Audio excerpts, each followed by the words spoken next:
Assalamu alaikum, sister. Two questions you had.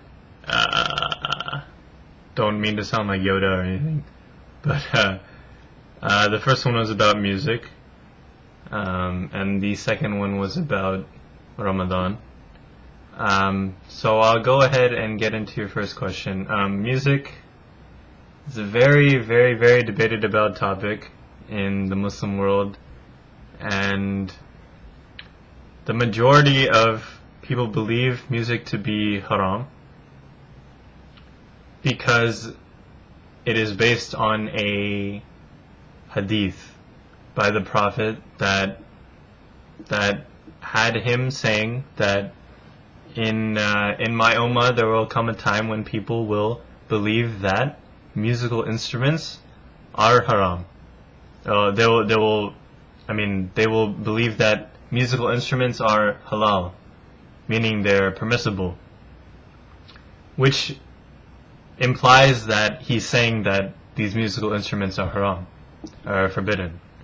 And so this hadith is like, it's sprouted so many different beliefs on, is music this, is music that. So I'm going to give you two sides of the opinion. The first side believes that music is haram except for the duff, and the duff is like a drum, basically. And people just believe music is haram because of that hadith, and because it's Sahih al-Bukhari, which is the most renowned sunnah there is, the most authentic. However, let's go into it more. People who believe this music to be haram also say that with music it has an intoxicating feeling, and you probably know what that feels. I know what that feels like as well. When you just like love a couple of songs or something like that, and you memorize them really easily because they're so catchy. But the thing is, they say that music has an intoxicating effect, and that it takes away from the love of the Quran and the Deen. And also, people they don't pay attention more to religious matters. They don't have the full fear and the full love for Allah that they should have, and they say that music has this effect on people.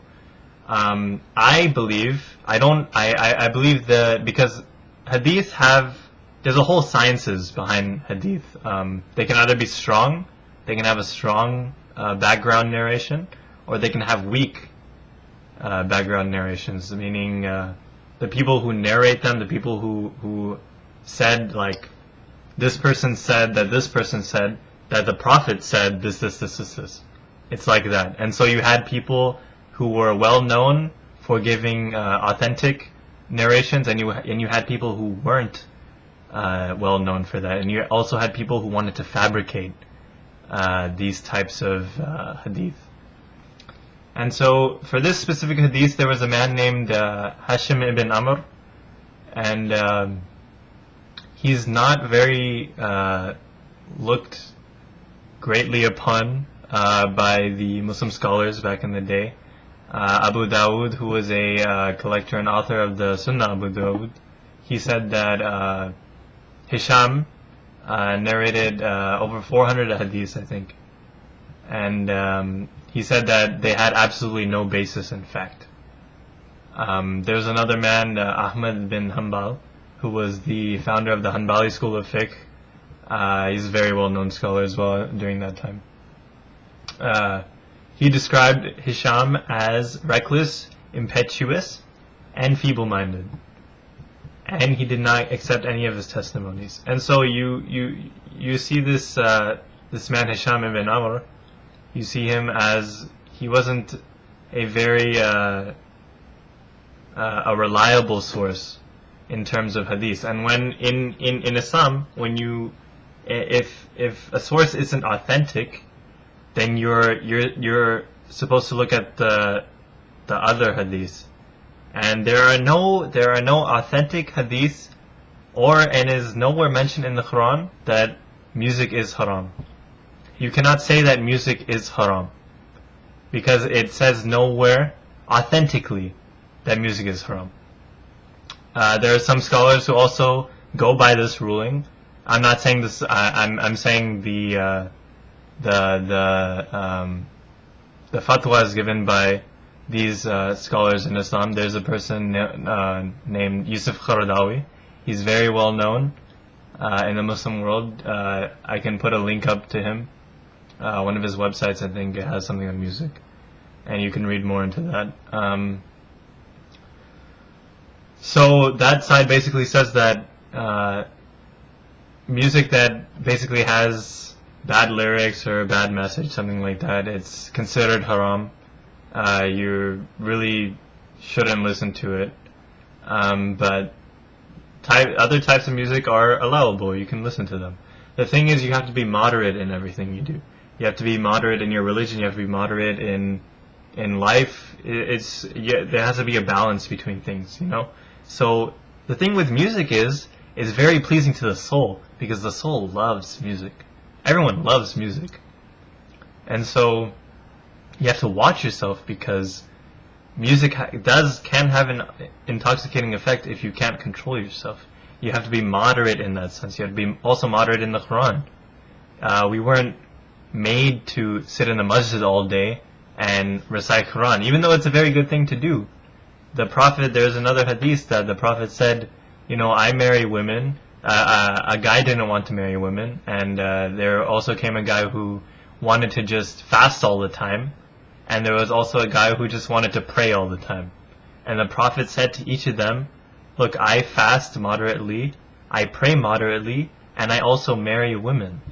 And your religion wasn't sent down to be this strict, because there has to be a natural balance between this life and also Islam. And so that's it for music. I'll put a link up there, because I think I'm running out of time. I don't know how long I've been going on for. But Ramadan, can't really say much about it because it's already Ramadan now. Ramadan Mubarak, by the way. But Ramadan is basically, it's a month to cleanse yourself of bad deeds, bad things you've been doing. If you have any bad habits, you know, now is the time to get rid of them, because you have that physical lack. You don't have food, and you're always thinking about food, you're always thinking about water during the month. And it's the state of mind that you're put in when you're fasting. You have this mentality that I have to stay away from this stuff, you know. And so it makes it easier to build good habits, and it's just a cleansing, uplifting process. And also it reminds us, you know, that we're completely dependent on Allah for everything, for food, for water, for breathing, for being alive. We're dependent on Allah. So it's just this big reminder for us. That's my take on it anyways. So I hope you, whichever viewpoint you wish to follow on music, you won't be held accountable for it, because even me, I don't have that much knowledge about stuff, and I'm following someone who does know everything about the Arabic language. I'm following someone who has studied all of this stuff, and so the thing is, you won't be held accountable for something you have no knowledge in, and you're following someone of knowledge. So whichever route you decide to take, I wish it's the best for you, and I hope you have a good Ramadan. Okay, and Assalamu alaikum.